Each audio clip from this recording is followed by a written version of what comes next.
Saudara hadirin yang saya muliakan, nah saya ingin menuduhkan persoalan. Apa tidak boleh orang ziarah kubur? Apa tidak boleh orang pergi ke dukun? Ini dalam kaitannya dengan judi, karena ini penyakit yang sudah merajalela, mewabah di kalangan masyarakat kita di lapisan yang bawah ini. Saudara hadirin yang saya muliakan, ziarah kubur bukan saja boleh, malah dianjurkan oleh Nabi. Tetapi ziarah kubur yang dianjurkan oleh Nabi itu dengan tujuan pertama, agar orang ingat kepada mati. Kafa bil mauti wa'izah, kata Nabi. Cukup dengan mengingat mati menjadi pelajaran bagi kamu semua. Maka etikanya diajarkan, kalau saudara ziarah kubur, sampai di depan pintu kubur itu kan, Assalamualaikum ya ahlal kubur wa inna insyaallahu bikum lahikun. Kami satu saat insya Allah pasti akan menyusul kamu. Kalau kamu sekarang berbaring di sini, satu saat kami akan berbaring di sini. Ziarah kubur mengingatkan orang kepada mati. Orang yang ingat kepada mati, gaya hidupnya lain dengan orang yang tidak ingat mati. Nah, orang kalau nggak ingat mati, gaya hidupnya nggak terkontrol. Kalau dia berkuasa, Fir'aun, itu nggak ingat mati. Kalau dia kaya, Korun. Sudah gambarannya nggak merupakan gambaran-gambaran yang baik. Orang yang ingat mati, dia berkuasa, dia berlaku adil. Suatu saat saya akan mati dan ini akan dimintakan pertanggungan jawab. Orang kaya ingat mati, dia akan jadi pemurah. Kenapa? Kalau saya diberikan ilmu, pertanyaan akhirat cuma satu, ilmumu kau amalkan untuk apa? Kalau saya diberikan umur panjang, pertanyaan akhirat cuma satu, umurmu kau habiskan di mana? Tapi jikalau saya diberikan harta, pertanyaan akhirat ada dua, hartamu kau dapat dari mana, kau belanjakan kemana? Depannya ditanya, belakangnya ditanya. Dapat dari mana, dibelanjain kemana? Coba dua-duanya berkaitan dengan kegiatan. Kadang-kadang dapatnya dari jalan yang baik, tapi keluarnya ke tempat yang tidak baik, itu pun tidak betul. Atau dapatnya dari yang tidak baik, tapi dibelanjakan untuk yang baik, itu pun tidak bisa diterima. Oleh karenanya, dengan mengingat mati, gaya hidup seseorang jadi terkontrol karenanya. Yang kedua, dianjurkan kita untuk berziarah kubur itu mendoakan orang-orang yang sudah meninggal. Mal mayyitu fi qabrihi illa kal gharikil mutaghawis, kata Nabi. Orang yang sudah meninggal itu di alam barzakhnya adalah seperti orang yang tenggelam di lautan, menunggu doa dari keluarganya yang masih hidup. Apakah itu anaknya, kemenakannya, cucunya, dan lain sebagainya.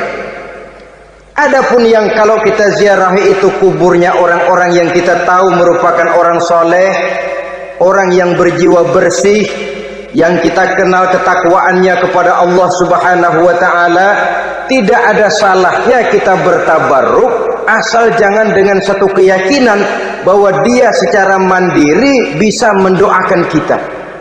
Dia hanya bisa melakukan itu hanya dengan izin Allah. Nah, umumnya orang kalau sudah ziarah ke kubur-kubur keramat itu, Allahnya kelupaan. Itu yang dikhawatirkan merusak dan mengganggu akidah. Sehingga di awal-awal perkembangan Islam, Nabi pernah melarang orang ziarah kubur itu. Ini bisa kita simak dari hadis, kuntu nahaitukum an ziyaratil qabri fazuruha. Dahulu aku pernah melarang kamu untuk ziarah kubur. Adapun sekarang kalau mau ziarah, ziarahlah kamu. Kata-kata dulu aku pernah melarang kamu itu menggambarkan bahwa pada permulaan perkembangan Islam, nilai keimanan para sahabat masih rapuh, masih lemah, masih memerlukan pembinaan. Sehingga kalau mereka sering ke kubur, dikhawatirkan mereka minta kepada kubur. Nah, Tetapi tatkala nilai keimanannya sudah mapan, sudah kuat, kata Rasul, fazuruha. Adapun sekarang kalau mau pergi berziarah, ziarahlah kamu. Saudara hadirin yang saya muliakan, jadi jangan melupakan Allah. Saya bisa saja berkata, kalau saya misalnya pakai cincin, lalu saya bilang, saya sejak pakai cincin ini, jangan anak gadis, nenek-nenek lihat saya lemes. Atau sejak pakai cincin ini, dagangan laris bener. Cincin itu yang menggelincirkan akidah. Untuk tidak tergelincir, orang harus tidak melupakan Allah. Dia bisa berkata, alhamdulillah, Allah memberikan keistimewaan kepada batu cincin saya. Batu cincinnya tidak apa-apa, Allah yang memberikan keistimewaan. Ini dalam bentuk yang langsung. Dalam bentuk yang tidak langsung kita bisa lihat, misalnya kalau petani ditanya, ini bisa panen besar ini rahasianya apa, Pak? Oh, pupuk urea, pupuk urea.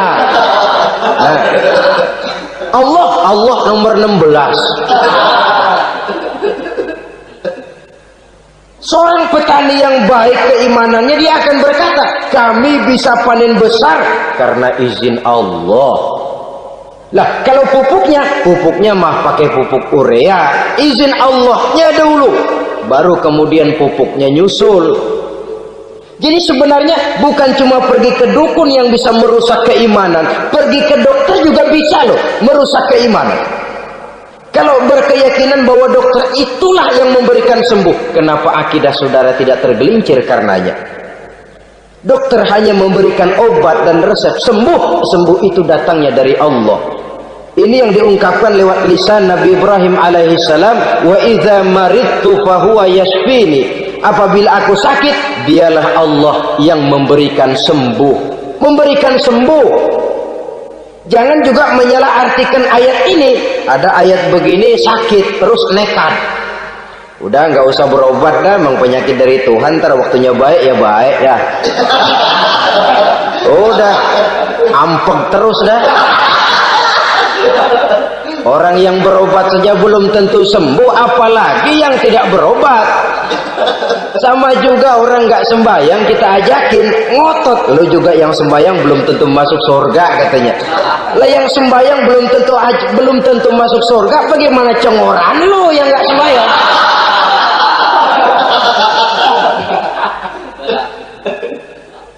Saudara hadirin yang saya muliakan, kaum muslimin yang berbahagia. Jadi dengan demikian, maka jangan menghilangkan Allah. Kita, ajaran pokok dalam Islam adalah ajaran tentang tauhid. Nah, tauhid ini menyangkut mengesahkan Allah, baik di dalam zatnya, baik di dalam sifatnya, baik di dalam perbuatannya, baik di dalam beribadah kepadanya. Tauhid dalam ibadah itu ada. Tauhid dalam zat artinya zat Allah itu tidak tersusun, tidak terdiri dari bagian-bagian yang bisa dipecah-pecah. Ya seperti kita ini kan ada kepala, ada kaki, ada tangan. Allah tidak tersusun zatnya dari bagian-bagian. Esa zatnya tidak bisa dibagi-bagi. Esa sifatnya artinya Allah itu sifatnya tidak pernah berubah. Sejak dahulu sampai sekarang, Allah itu cinta kepada orang beriman yang melakukan kebaikan, dan Allah benci kepada orang kufur yang melakukan kejahatan. Mustahil satu saat Allah berubah. Orang kufur yang berbuat kejahatan didemenin, orang mukmin yang berbuat kebaikan dikeselin. Misalnya tahun 2000 Tuhan giliran jengkel sama orang mukmin. Itu mustahil, dia esa di dalam sifatnya. Lain dengan sifat kita manusia. Sifat kita ini kan relatif. Ada saatnya kita senang, lain saat yang kita senang betul kita caci maki. Hari ini kita caci maki, besok kita puji. Lihat teman kaya, habis kita omongin, boleh jadi dia kaya. Kenapa? Dukunnya 36. Begitu kita habis caci maki begitu, dia datang ngasih duit sama kita. Cacian itu bisa berubah menjadi pujian. Lu ya emang bukan main dah. Sifat kita itu relatif, bisa terpengaruh oleh situasi dan kondisi.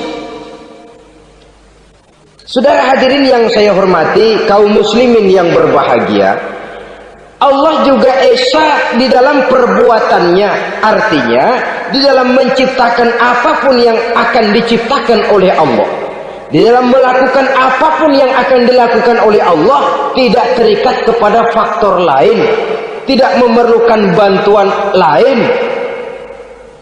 Dia adalah mutlak. Nah, kemudian kita mengesahkan Allah dalam zatnya, mengesahkan Allah dalam sifatnya, mengesahkan Allah dalam perbuatannya. Belum tentu berarti kita mengesahkan Allah dalam ibadahnya. Sebab banyak orang yang yakin betul Allah itu esa, teguh dengan pendiriannya. Tuhan lu siapa? Allah. Allah bagaimana? Esa. Bagaimana kalau 2? Kagak. 3? Enggak. Mantap. Soal tahlil paten. Tapi dalam ibadah kadang-kadang dia tidak mentauhidkan Allah. Ini makna wa ma umiru illa liya'budullaha mukhlisin. Kami tidak memerintahkan kepadamu kecuali untuk beribadah kepadaku, kata Allah, dengan ikhlas. Beribadah kepada Allah dengan ikhlas itu artinya apa? Beribadah hanya untuk Allah saja. Nah, kalau hanya untuk Allah saja, lalu kita minta berdoa di depan kuburan orang yang soleh, apa syirik? Tidak syirik.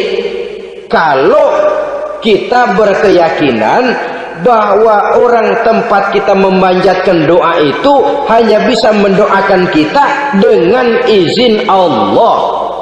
Dia sendiri tidak punya kekuasaan apa-apa. Tanpa izin Allah, dia tidak bisa berbuat apa-apa. Itu tidak menyebabkan orang menjadi syirik. Sama saja dengan kalau saya berkata tadi, alhamdulillah Allah telah memberikan keistimewaan kepada batu cincin saya. Apa salahnya Allah memberikan keistimewaan kepada benda-benda mati? Allah memberikan keistimewaan kepada Hajar Aswad, benda mati. Allah memberikan keistimewaan kepada Masjidil Haram, benda mati. Allah memberikan keistimewaan kepada Ka'bah, benda mati. Orang tawaf keliling Ka'bah, sembahyang di Masjidil Haram, sujud menghadap kepada Ka'bah. Apakah jadi syirik? Tidak. Kita tidak menyembah Ka'bahnya, kita menyembah yang punya Ka'bah itu.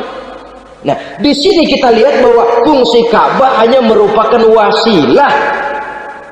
Tapi kalau Allahnya kita hilangkan, jadilah kita penyembah batu. Hanya saja batu itu berbentuk 4 bernama Ka'bah.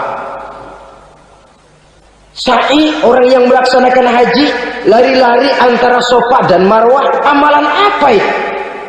Seakan-akan kita menghormati bukit-bukit, gunung-gunung. Tapi bukan itu yang kita tuju dalam pelaksanaan sa'i itu. Yang kita tuju adalah ini perintah Allah. Allahnya yang diutamakan. Maka hal semacam ini tidak menyebabkan orang menjadi syirik dan tergelincir dari tauhid. Tapi kalau ziarah kubur dengan niat cari buntutan, cari nomor yang cocok, ini niatnya saja sudah salah. Nah, kalau berangkat dengan niat yang salah, sampai di sana saya yakin, seyakin-yakinnya amalannya pasti salah. Lah, kubur yang diziarahin bukan kubur orang soleh. Ya mana ada orang soleh ngasih kode buntut. Ada juga orang salah, bukan orang soleh itu. Kadang-kadang dia nggak tahu kuburan siapa, nongkrong aja di situ. Memang sulit, saudara-saudara. Mental ya, namanya mental. Kalau memang mental sudah mental judi, apa saja bisa dijudiin. Jadi orang nggak perlu sebenarnya pemerintah terlalu gini, nggak usah. Kembali saja kepada mental. Kalau mental memang sudah mental judi, apaan aja bisa dijudiin. Pulang tengah malam nabrak babi, babi yang keluar nih.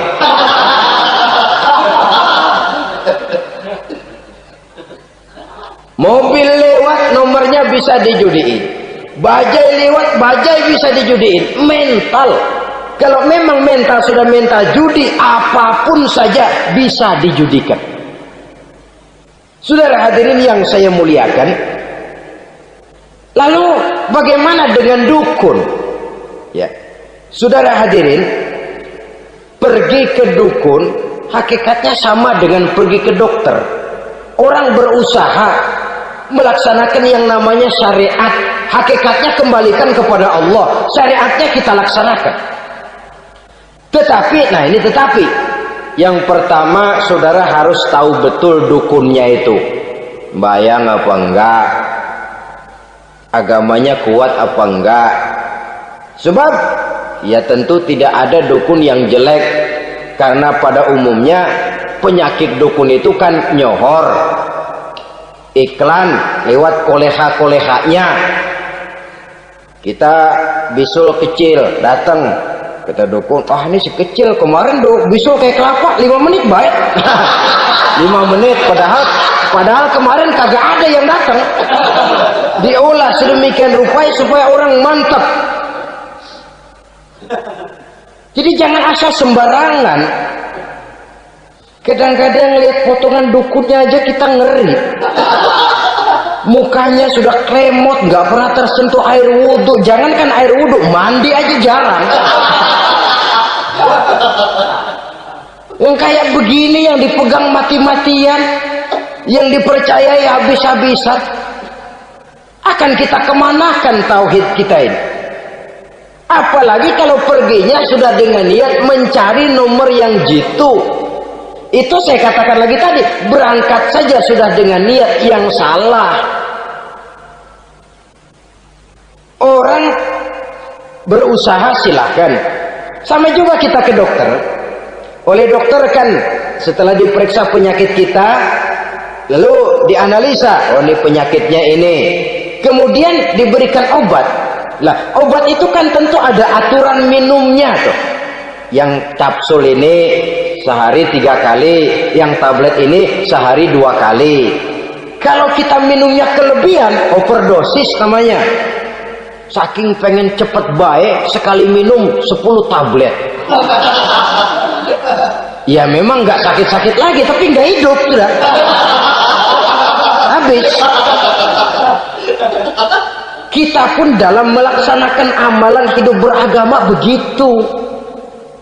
Saudara datang kepada kiai, orang-orang soleh, meminta amalan, wiridan, itu jangan sampai overdosis. Tidak sesuai dengan kemampuan pribadi. Masih SD sudah minta matematika kelas SMP, celeng. Baru SMP sudah minta diajarkan filsafat kelas perguruan tinggi, semaput. Kenapa? Daya tampungnya nggak kuat. Emang ukuran secangkir, minta di sini seember, ya luber. Lebihnya nggak cukup. Kenapa? Yang diberikan, yang diamalkan tidak sesuai dengan makomnya, tidak sesuai dengan kemampuan yang ada pada dirinya.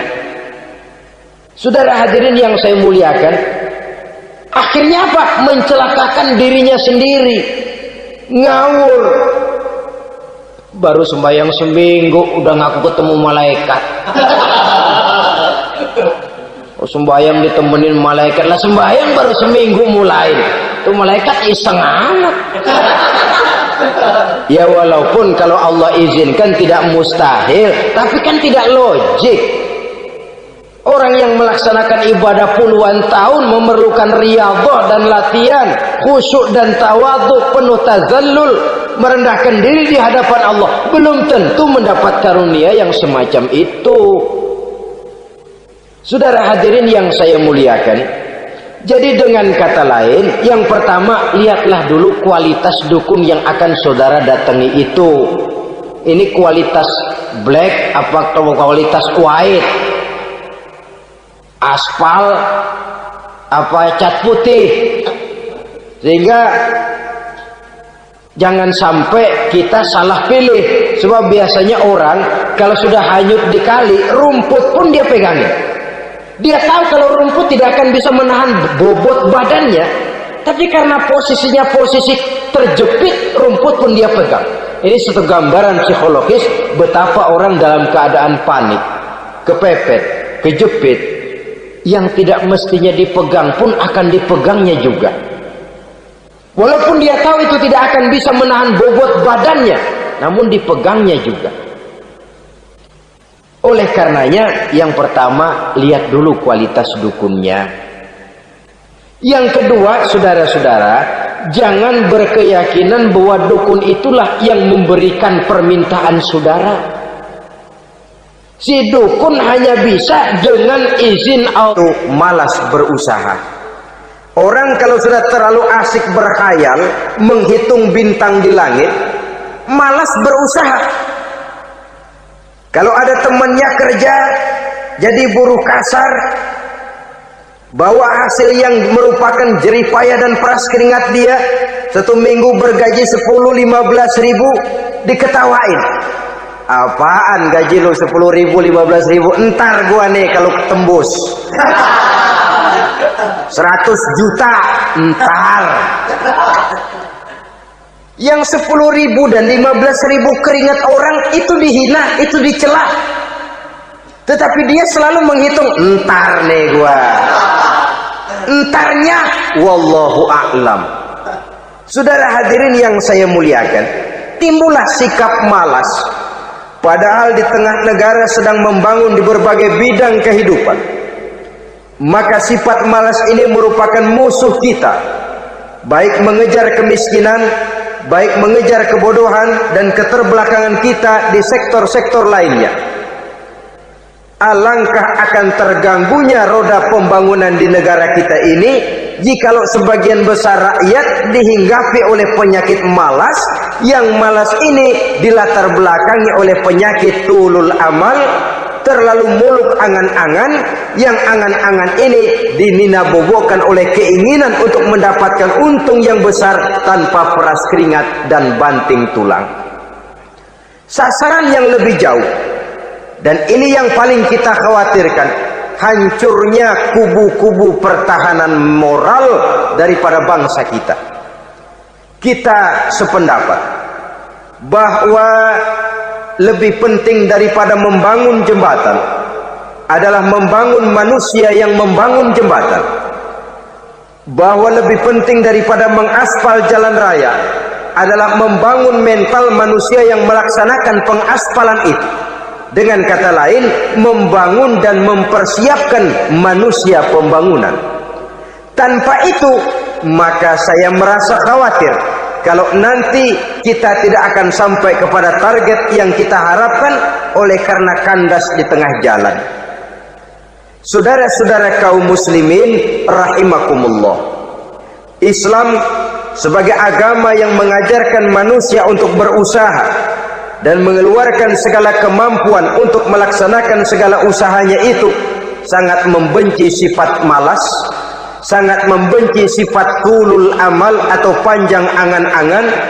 Dan oleh karena judi melahirkan dua sifat itu, Islam sangat menganjurkan pengikutnya untuk menjauhi segala macam jenis perjudian, baik yang terang-terangan maupun yang dilakukan secara samar-samar, tidak ketara, judi canggih sesuai dengan canggihnya teknologi daripada manusia itu sendiri. Ini adalah penyakit yang meracuni masyarakat manusia dari sejak berpribadi, bertetangga, berumah tangga, sampai kepada berbangsa dan bernegara. Dan kasus-kasus yang timbul sudah cukup banyak, yang tidak mungkin lagi kita katakan hanya sekedar bersifat kasuistis, bersifat kasus-kasus kecil saja. Sebelum riaknya naik ke permukaan, marilah kita membuat benteng untuk masing-masing pribadi muslim memelihara dan menjaga diri, jangan terseret dalam permainan yang bernama judi, apapun bentuknya, bagaimanapun cara dan ragamnya, karena jelas bahayanya lebih besar daripada manfaatnya. Taruhlah kita barangkali kemarin-marin hanyut dalam arus perjudian, tetapi hendaknya kita bisa mengambil pelajaran bahwa seorang mukmin adalah seorang yang apabila dia melakukan kesalahan, dia segera sadar, dijadikannya pelajaran untuk tidak diulanginya lagi pada masa-masa yang akan datang. Dengan sikap semacam itu, kita tidak lagi akan mengulangi kesalahan-kesalahan lama, dan grafik kehidupan kita dari hari ke hari akan makin menunjukkan hal-hal yang baik dan positif adanya. Saudara-saudara kaum muslimin rahimakumullah, kalau ABRI masuk desa, rakyat beruntung. Kalau jaksa masuk desa, rakyat bahagia. Kalau koran masuk desa, rakyat ikut jadi cerdas. Tapi kalau judi masuk desa, rakyat kiamat.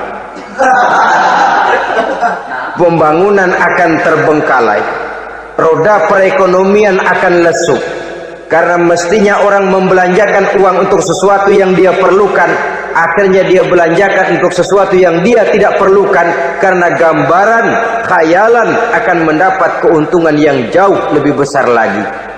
Padahal istilah orang-orang tua kita dulu, lebih baik makan singkong betulan daripada makan roti ngimpi. Artinya uang yang 1.000-2.000 rupiah itu lebih baik dibelikan beras, dimasak, makan bersama anak dan istri, terasa nikmat dan halalnya, ketimbang beli kertas lalu ngelamun, menghayal, menghitung yang bukan-bukan. Itu kertas dibulak madep ulon, dibulak madep mudik, diputar sana, diputar sini, akhirnya palanya ikut muter. Kira-kira apa yang cocok? Masih belum puas, kertas dilihat, orang gila ditanyain. Sudah tahu waras, orang gila yang ditanya. Masih belum puas, nanya orang gila, tidur di kuburan. Allahu Akbar. Padahal di rumahnya tempat tidurnya empuk, anget, nggak ada nyamuk. Kuburan, tidur di kuburan. Dampak-dampak negatif yang semacam ini pada gilirannya mau atau tidak mau akan menyeberang kepada garis akidah, membahayakan dan mengancam nilai-nilai tauhid yang kita miliki. Sudah kertas dibolak-balik, tidak puas, orang gila ditanya. Orang gila ditanya belum maram, tidur di kuburan. Barangkali ada bisikan. Saudara hadirin yang saya muliakan, memang walaupun wahyu sudah berhenti, tapi Allah masih memberikan ilham kepada hamba-hambanya yang dikehendakinya. Tetapi ilham itu bentuknya positif. Kalau saudara pagi-pagi berniat, tahu-tahu datang pikiran nanti malam mau ngaji, itu namanya ilham. Kalau saudara sedang merenung, tahu-tahu datang pikiran, saya mau sedekah, itu namanya ilham, bentuknya positif. Tapi kalau ngelamun, tahu-tahu datang pikiran nomor sekian sekian sekian pasang, itu bukan ilham, itu belis.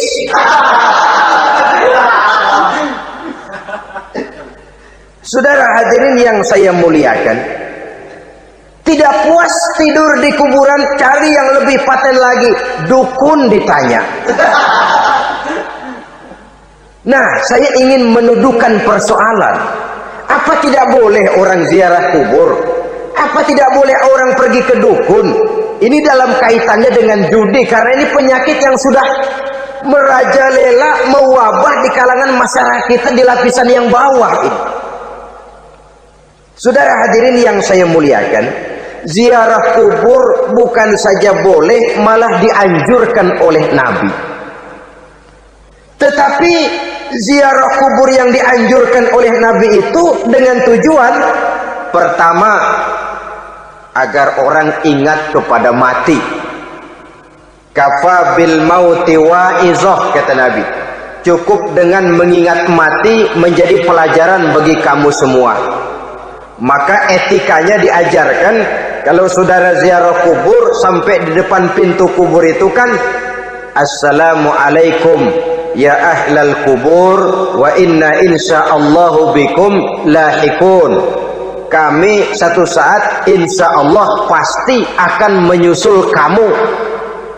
Kalau kamu sekarang berbaring di sini, satu saat kami akan berbaring di sini. Ziarah kubur mengingatkan orang kepada mati. Orang yang ingat kepada mati, gaya hidupnya lain dengan orang yang tidak ingat mati. Nah, orang kalau nggak ingat mati, gaya hidupnya nggak terkontrol. Kalau dia berkuasa, Fir'aun. Itu nggak ingat mati. Kalau dia kaya, Korun. Sudah gambarannya nggak merupakan gambaran-gambaran yang baik. Orang yang ingat mati, dia berkuasa, dia berlaku adil. Suatu saat saya akan mati dan ini akan dimintakan pertanggungan jawab. Orang kaya ingat mati, dia akan jadi pemurah. Kenapa? Kalau saya diberikan ilmu, pertanyaan akhirat cuma satu, ilmumu kau amalkan untuk apa? Kalau saya diberikan umur panjang, pertanyaan akhirat cuma satu, umurmu kau habiskan di mana? Tapi jikalau saya diberikan harta, pertanyaan akhirat ada dua, hartamu kau dapat dari mana, kau belanjakan kemana? Depannya ditanya, belakangnya ditanya. Dapat dari mana, dibelanjain kemana? Coba dua-duanya berkaitan dengan kegiatan.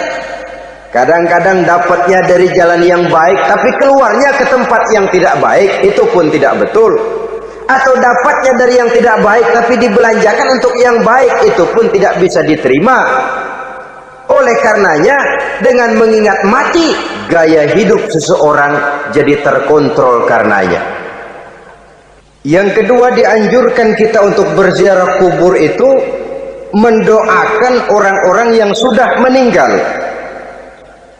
Mal mayyitu fi qabrihi illa kal gharikil mutaghawis, kata Nabi. Orang yang sudah meninggal itu di alam barzakhnya adalah seperti orang yang tenggelam di lautan, menunggu doa dari keluarganya yang masih hidup. Apakah itu anaknya, kemenakannya, cucunya, dan lain sebagainya. Adapun yang kalau kita ziarahi itu kuburnya orang-orang yang kita tahu merupakan orang soleh, orang yang berjiwa bersih, yang kita kenal ketakwaannya kepada Allah Subhanahu wa ta'ala, tidak ada salahnya kita bertabarruk, asal jangan dengan satu keyakinan bahwa dia secara mandiri bisa mendoakan kita. Dia hanya bisa melakukan itu hanya dengan izin Allah. Nah, umumnya orang kalau sudah ziarah ke kubur-kubur keramat itu Allahnya kelupaan. Itu yang dikhawatirkan merusak dan mengganggu akidah. Sehingga di awal-awal perkembangan Islam, Nabi pernah melarang orang ziarah kubur itu. Ini bisa kita simak dari hadis, kuntu nahaitukum an ziyaratil qabri fazuruha. Dahulu aku pernah melarang kamu untuk ziarah kubur, adapun sekarang kalau mau ziarah, ziarahlah kamu. Kata-kata dulu aku pernah melarang kamu itu menggambarkan bahwa pada permulaan perkembangan Islam, nilai keimanan para sahabat masih rapuh, masih lemah, masih memerlukan pembinaan. Sehingga kalau mereka sering ke kubur, dikhawatirkan mereka minta kepada kubur. Nah, tetapi tatkala nilai keimanannya sudah mapan, sudah kuat, kata Rasul, fazuruha. Adapun sekarang kalau mau pergi berziarah, ziarahlah kamu. Saudara hadirin yang saya muliakan, jadi jangan melupakan Allah. Saya bisa saja berkata, kalau saya misalnya pakai cincin, lalu saya bilang, saya sejak pakai cincin ini, jangan anak gadis, nenek-nenek melihat saya lemes. Atau sejak pakai cincin ini, dagangan laris bener. Cincin itu yang menggelincirkan akidah. Untuk tidak tergelincir, orang harus tidak melupakan Allah. Dia bisa berkata, alhamdulillah, Allah memberikan keistimewaan kepada batu cincin saya. Batu cincinnya tidak apa-apa, Allah yang memberikan keistimewaan. Ini dalam bentuk yang langsung. Dalam bentuk yang tidak langsung kita bisa lihat, misalnya kalau petani ditanya, oh ini bisa panen besar ini rahasianya apa Pak? Oh, pupuk urea. Pupuk urea. Nah, Allah nomor 16. Seorang petani yang baik keimanannya, dia akan berkata, kami bisa panen besar karena izin Allah. Lah, kalau pupuknya mah pakai pupuk urea, izin Allahnya dulu, baru kemudian pupuknya nyusul. Jadi sebenarnya bukan cuma pergi ke dukun yang bisa merusak keimanan, pergi ke dokter juga bisa loh merusak keimanan. Kalau berkeyakinan bahwa dokter itulah yang memberikan sembuh, kenapa akidah saudara tidak tergelincir karenanya? Dokter hanya memberikan obat dan resep, sembuh itu datangnya dari Allah. Ini yang diungkapkan lewat lisan Nabi Ibrahim alaihissalam, wa idza maridtu fahuwa yashfini. Apabila aku sakit, dialah Allah yang memberikan sembuh. Memberikan sembuh. Jangan juga menyalahartikan ayat ini. Ada ayat begini sakit terus nekat. Udah nggak usah berobat dah, memang penyakit dari Tuhan, ntar waktunya baik ya baik ya. Udah ampek terus dah. Orang yang berobat saja belum tentu sembuh, apalagi yang tidak berobat. Sama juga orang nggak sembahyang kita ajakin ngotot, lu juga yang sembahyang belum tentu masuk surga katanya. Lah yang sembahyang belum tentu masuk surga, bagaimana cengoran lu yang nggak sembahyang?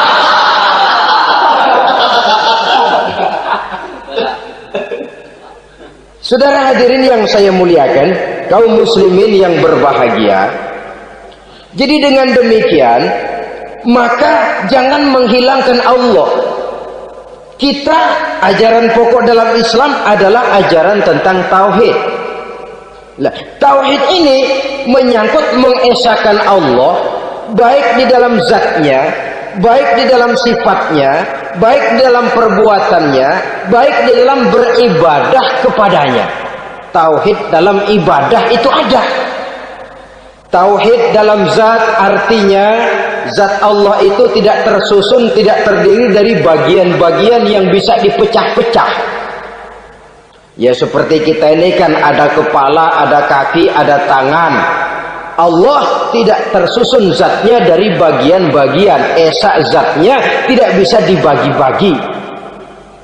Esa sifatnya artinya Allah itu sifatnya tidak pernah berubah. Sejak dahulu sampai sekarang Allah itu cinta kepada orang beriman yang melakukan kebaikan, dan Allah benci kepada orang kufur yang melakukan kejahatan. Mustahil satu saat Allah berubah. Orang kufur yang berbuat kejahatan didemenin, orang mukmin yang berbuat kebaikan dikeselin. Misalnya tahun 2000 Tuhan giliran jengkel sama orang mukmin. Itu mustahil, dia esa di dalam sifatnya. Lain dengan sifat kita manusia. Sifat kita ini kan relatif. Ada saatnya kita senang, lain saat yang kita senang betul kita caci maki. Hari ini kita caci maki, besok kita puji. Lihat teman kaya, habis kita omongin, boleh jadi dia kaya. Kenapa? Dukunnya 36. Begitu kita habis caci maki begitu, dia datang ngasih duit sama kita. Cacian itu bisa berubah menjadi pujian. Lu ya emang bukan main dah. Sifat kita itu relatif, bisa terpengaruh oleh situasi dan kondisi. Saudara hadirin yang saya hormati, kaum muslimin yang berbahagia, Allah juga esa di dalam perbuatannya. Artinya di dalam menciptakan apapun yang akan diciptakan oleh Allah, Di dalam melakukan apapun yang akan dilakukan oleh Allah, tidak terikat kepada faktor lain, tidak memerlukan bantuan lain. Dia adalah mutlak. Nah, kemudian kita mengesahkan Allah dalam zatnya, mengesahkan Allah dalam sifatnya, mengesahkan Allah dalam perbuatannya, belum tentu berarti kita mengesahkan Allah dalam ibadahnya. Sebab banyak orang yang yakin betul Allah itu esa, teguh dengan pendiriannya. Tuhan lu siapa? Allah. Allah bagaimana? Esa. Bagaimana kalau dua? Kagak. Tiga? Enggak. Mantap. Soal tahlil paten. Tapi dalam ibadah kadang-kadang dia tidak mentauhidkan Allah. Ini makna wa ma umiru illa liya'budullaha mukhlisin. Kami tidak memerintahkan kepadamu kecuali untuk beribadah kepadaku, kata Allah, dengan ikhlas. Beribadah kepada Allah dengan ikhlas itu artinya apa? Beribadah hanya untuk Allah saja. Nah, kalau hanya untuk Allah saja, lalu kita minta berdoa di depan kuburan orang yang soleh, apa syirik? Tidak syirik. Kalau kita berkeyakinan bahwa orang tempat kita memanjatkan doa itu hanya bisa mendoakan kita dengan izin Allah. Dia sendiri tidak punya kekuasaan apa-apa. Tanpa izin Allah dia tidak bisa berbuat apa-apa. Itu tidak menyebabkan orang menjadi syirik. Sama saja dengan kalau saya berkata tadi, alhamdulillah Allah telah memberikan keistimewaan kepada batu cincin saya. Apa salahnya Allah memberikan keistimewaan kepada benda-benda mati? Allah memberikan keistimewaan kepada Hajar Aswad, benda mati. Allah memberikan keistimewaan kepada Masjidil Haram, benda mati. Allah memberikan keistimewaan kepada Ka'bah, benda mati. Orang tawaf keliling Ka'bah, sembahyang di Masjidil Haram, sujud menghadap kepada Ka'bah, lalu berusaha menyimpan sesuatu yang bisa membawa manfaat, baik untuk dirinya, untuk anak cucunya, maupun untuk keluarganya, untuk masa kini dan masa depannya. Kadang simpanan itu berbentuk uang, kadang berupa tanah, lain saat berbentuk pabrik, dan lain sebagainya. Sementara masa depan yang paling pasti adalah akhirat. Jika untuk masa depan dunia kita rela memeras keringat, membanting tulang, pergi pagi dan pulang petang, menyimpan uang, menyimpan tanah, menyimpan pabrik, pernahkah kita merenung jika satu saat kiamat datang, kita dibangkitkan dari kubur masing-masing, berdiri di padang mahsyar untuk mempertanggungjawabkan seluruh kegiatan hidup kita di dunia ini, lalu kita akan menuju ke alam akhirat. Sudahkah kita mempunyai simpanan untuk akhirat kita? Pada pertemuan kali ini saya ingin menyampaikan sebuah hadis di mana Rasulullah sallallahu alaihi wasallam bersabda, arba'un min kanzil jannah. Simpanan sorga ada 4 macam. Yang pertama, ikhfa'us sadaqah, menyembunyikan sedekah. Saudara-saudara kaum muslimin, sebagaimana yang kita maklum bahwa Allah Subhanahu wa taala melebihkan sebagian rezeki dari kita terhadap yang lain. Ada yang kaya, ada yang setengah kaya, ada yang miskin, ada yang setengah miskin, dan selanjutnya. Ada yang gajinya kecil tapi penghasilannya gede. Ada yang penghasilannya gede tapi nggak punya gaji. Ada juga yang memang gajinya gede dan penghasilannya gede. Kelebihan rezeki merupakan sunnatullah dan tidak harus membuat kita merasa lebih dari yang lain. Bahkan sebaliknya, kelebihan itu harus membuat kita ringan tangan untuk menolong mereka yang memang memerlukan pertolongan. Kalau saudara diberikan ilmu, maka pertanyaan akhirat cuma satu, ilmumu kau amalkan untuk apa? Kalau saudara diberikan umur yang panjang, pengadilan akhirat juga bertanya satu, umurmu kau habiskan di mana? Tapi kalau saudara diberikan harta, pengadilan akhirat akan bertanya dua, hartamu kau dapat dari mana, kau belanjakan kemana? Dari mananya ditanya, dan kemananya juga ditanya. Oleh karena kita akan dimintakan pertanggungan jawab, maka amanah yang bernama harta ini harus kita gunakan dengan sebaik-baiknya.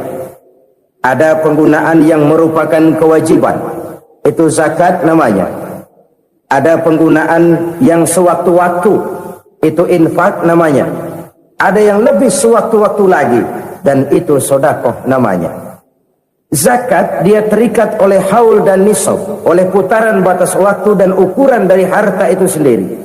Sedangkan infak terikat oleh situasi dan kondisi perekonomian seseorang. Sedangkan sedekah tidak terikat dengan apapun. Dalam kondisi seperti apapun kita bisa melakukan sedekah dengan yang terkecil sekalipun. Sampai-sampai Rasulullah sallallahu alaihi wasallam mengajarkan, la tahqiranna minal ma'rufi syai'an walau an talqa akhaka biwajhin talik. Atau ada hadis, tabassumuka fi wajhi akhika laka sedekah. Senyumanmu kepada temanmu adalah sedekah.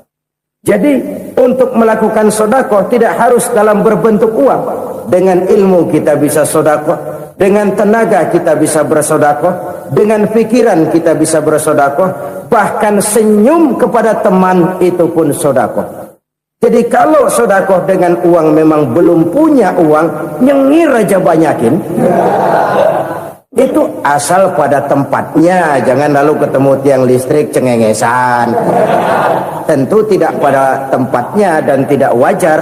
Nah, sedekah yang paling dicintai Allah adalah sedekah yang disembunyikan.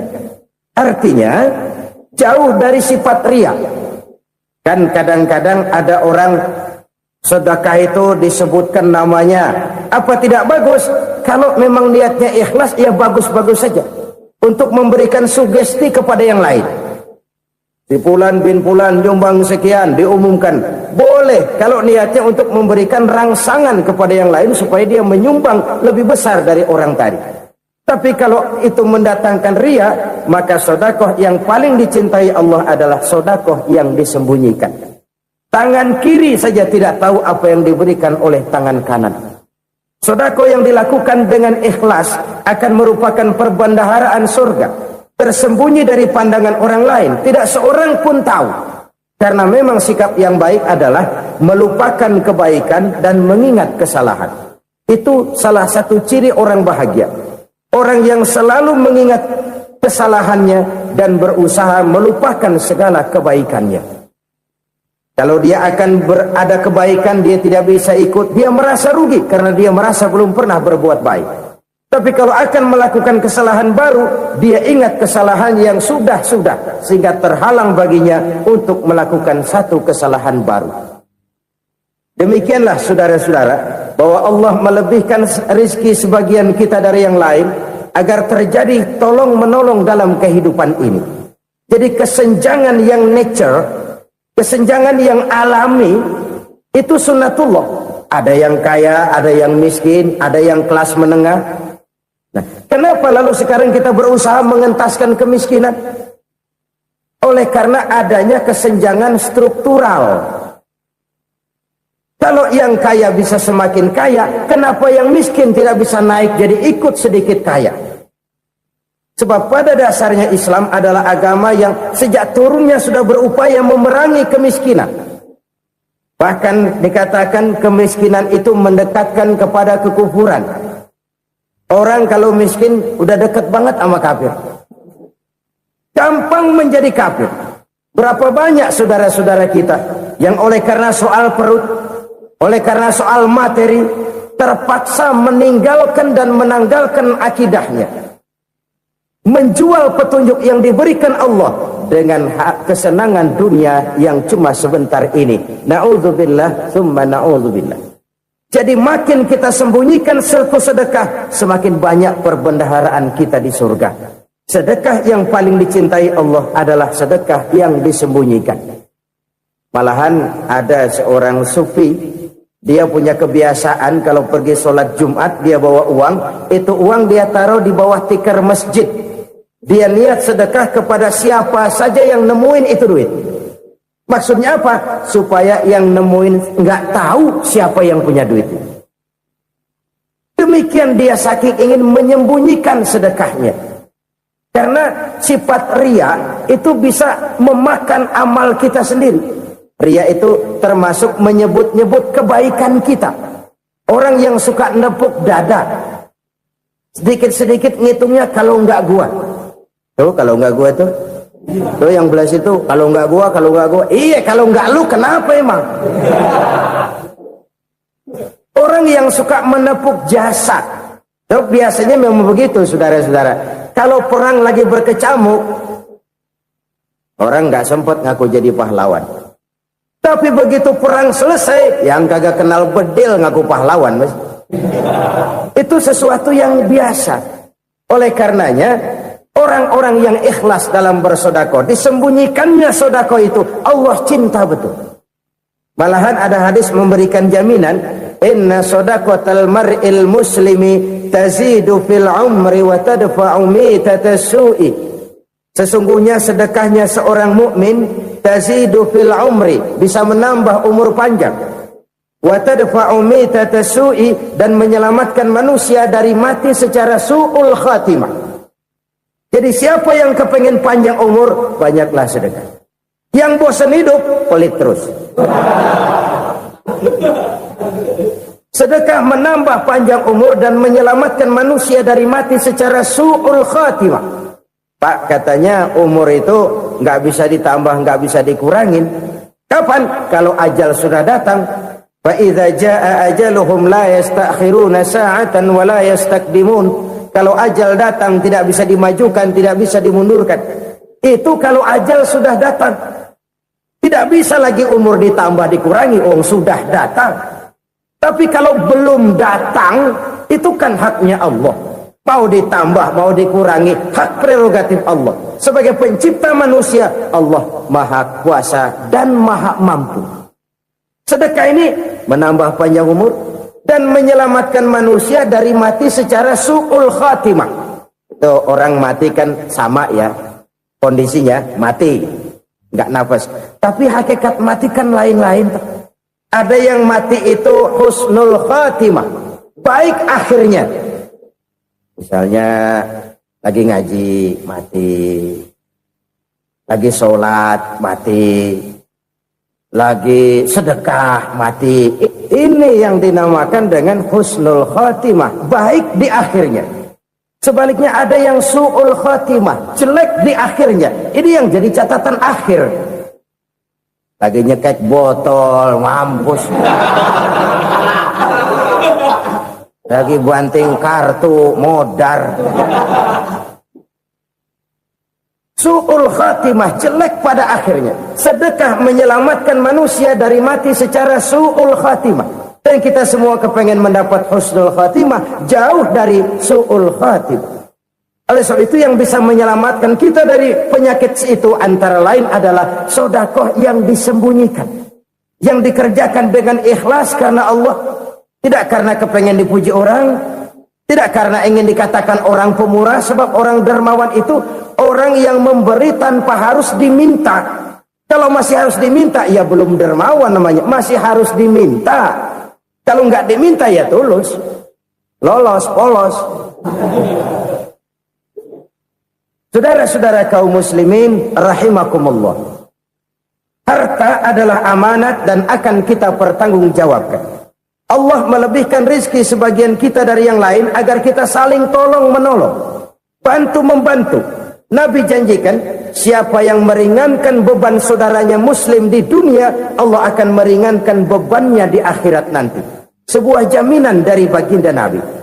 Si orang yang kita bantu barangkali tidak bisa membalas, Allah yang akan membalas lewat jalan lain yang tidak pernah kita sangka-sangka. Ada orang tanya, Pak, ini ada orang nyumbang masjid sambil marah-marah, bagaimana? Saya bilang sumbangannya aja ambil, marahnya jangan. Marahnya jangan diambil, itu urusan dia. Saudara-saudara kaum muslimin rahimakumullah, umat Islam ini kan umat yang punya potensi besar. Kadang kita merenung, kenapa kadang-kadang pembangunan masjid kok lambat sekali? Kalau hotel hari ini peletakan pertama, bulan depan peresmian. Supermarket hari ini peletakan batu pertama, minggu depan peresmian. Tapi kalau sudah yang namanya masjid, kadang-kadang peletakan batu pertama sekaligus jadi batu terakhir. 3 tahun, 4 tahun, campur nebar jalak di jalanan, duit dijaring kayak ikan sepat. Apa tidak ada orang Islam yang kaya? Banyak. Apa tidak ada pengusaha muslim yang jadi konglomerat? Ada. Lalu yang belum banyak itu yang komit terhadap nilai-nilai agamanya. Akhirnya kita jatuh jadi umat yang lemah. Belum ada pengusaha konglomerat muslim buka pabrik supermi cap beduk misalnya umpamanya atau pabrik kecap cap sorban supaya identitas keislamannya sedikit kelihatan. Kita jatuh jadi umat yang lemah karena potensi tidak terinventarisir dengan baik. Kita ini ibarat kompor yang cuma matengin nasi orang lain. Potensi kita dimanfaatkan oleh orang lain. Ukhuwah Islamiyah kita baru terbatas kepada silaturahmi. Ukhuwah di bidang ekonomi kita lemah. Ukhuwah di bidang kebudayaan kita lemah. Apalagi ukhuwah di bidang politik kita lebih rapuh lagi. Padahal ukhuwah itu adalah totalitas kehidupan manusia. Menyangkut ipolexosbud. Memerlukan nilai-nilai ukhuwah. Jadi oleh karena itu mari kita menyadari. Di dalam harta kita, walaupun kita yang cari, pergi pagi, pulang sore, peras keringat, banting tulang, di sana ada harta anak yatim. Di sana ada hak masjid. Di sana ada hak pesantren. Di sana ada hak jihad. Berbahagialah seseorang apabila dia oleh Allah dijadikan keran. Keran itu menyimpan air, tapi tidak untuk dirinya, tapi disalurkannya kepada mereka yang memang memerlukannya. Saudara-saudara kaum muslimin rahimakumullah, ini yang pertama. Jadi perbendaharaan surga adalah menyembunyikan sedekah. Orang lain nggak tahu, kita pun nggak pernah ngitung-ngitung. Kita anggap lewat begitu saja, padahal itu deposit akhirat. Satu. Yang kedua, perbendaharaan surga itu apa? Wa kitmanul musibah, menyembunyikan kesulitan. Kadang orang takut menghadapi kesulitan. Tapi makin kita merenung, hidup ini kan sebenarnya urusan. Takut sama urusan, ya jangan hidup. Tandanya orang hidup itu kalau punya urusan. Urusan melupakan problem. Problem sering menimbulkan kesulitan. Kesulitan bukan untuk ditakuti, tapi untuk diatasi dan dicarikan jalan keluarnya. Siapa sih orangnya yang nggak pernah sulit-sulit? Makin tinggi status sosialnya, makin gede urusannya. Makin tinggi kualitas imannya, makin berat tingkat kesulitannya. Cuma memang yang namanya enak itu seperti pelangi. Biang lala itu nggak pernah di atas kepala kita, di atas kepala orang melulu. Lo sih enak lo, kata kita. Dia juga bilang, enak kan lo. Pelangi itu nggak pernah di atas kepala kita. Kata tukang beca, aduh enak ya naik Mercy. Kata tukang beca, apa yang di dalam mobil Mercy? Aduh enak bener tukang beca, di jok ngeringkuk ngorok pulas bener. Saya kamar pakai AC, sejuk, tempat tidur sutra, empuk, alga, spring bed, kulak kulik, nggak bisa pulas kalau belum minum Valium, belum tidur. Enak bener tukang beca, di jok ngorok nggak tahu wetan kulon. Si tukang beca bilang yang di Mercy enak, yang di Mercy bilang tukang beca enak. Inilah enak, nggak pernah di atas kepala kita, di atas kepala orang lain melulu enak itu. Nah, saudara-saudara, yang merupakan perbendaharaan surga itu orang yang bisa menyembunyikan kesulitan. Baik pribadi ataupun rumah tangga. Nih terutama rumah tangga yang jadi soal. Kadang-kadang kita ini kalau senang, sebaliknya kalau senang kita diam, kalem aja, cuek. Banyak banget duit kita bawaan, diam aja udah. Malah ketemu orang takut. Tapi begitu susah, sekampung tahu. Padahal Nabi mengajarkan perbendaharaan surga itu menyembunyikan musibah, menyembunyikan kesulitan. Kalau enak, cerita sama orang-orang. Kalau nggak enak, rasain sendiri, tekan sendiri, atasin sendiri. Kita kan sebaliknya. Tenang kita diam, asal lagi susah, paling tidak kita nyari teman buat cerita kesusahan. Siapa orangnya yang nggak pernah susah? Cuma soalnya bagaimana kita mengatasi kesusahan itu sendiri. Begitu juga misalnya kalau orang sudah berumah tangga, itu orang tuanya harus menjadi tempat dia cerita yang enak-enak saja. Yang nggak enak rasain berdua, selesaikan berdua, atasin berdua. Jangan dibalik. Asal senang diam, giliran susah saja. Maknya laporan. Terbalik, bisa menjaga security informasi. Maka nama bayam keluar diam, malah seluitan. Enak amat lo makan daging ayam. Security informasi. Saudara-saudara kaum muslimin rahimakumullah. Ujian yang terberat itu yang pernah diberikan kepada para nabi, para rasul, para aulia, para ulama. Makin tinggi keimanan, makin berat bentuk kesulitan. Ayo saya kemukakan satu contoh saja. Ada seorang nabi yang kaya, nabi kaya, namanya Nabi Ayub. Iblis kalau orang begini kan keki, ibadahnya rajin, kaya. Nih yang kayak begini susah digodain. Kalau ibadahnya rajin, miskin, kali bisa disogok.